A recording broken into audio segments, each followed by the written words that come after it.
Stanze di capre tenevano ciucce chiamate Peppina, Ndulina e una capra teneva una ciuccia chiamata Rosetta, o ciucce Costanza appena pareva ragliava e diceva: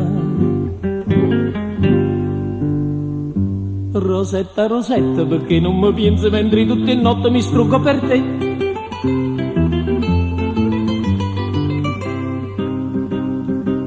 Ndulina e Rosetta quel giorno di maggio scendevano a Capri, o ciucce Costanza a mie separata appena verette, per detto controllo e senza esitare decise di agire.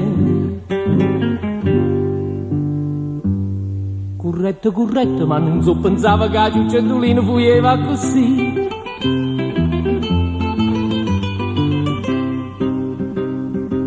Rosetta fuieva, Ndulina frenava, ma non ce la faceva. Peppina purisse, correndo la piessa, tirava a Costanza. Costanza e Peppina, Rosetta e Ndulina, parevano razze. E abbascia Marina, e ciucce padrone Fernetta rammare, correndo a così.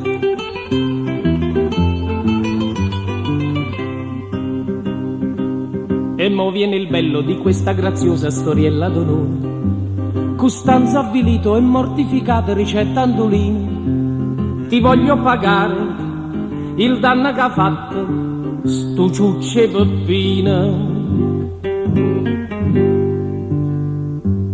Rispose Ndulino: tu niente mi devi, perché la Rosetta l'onore salvò. Rispose Ndulino: tu niente mi devi, perché la Rosetta l'onore salvò.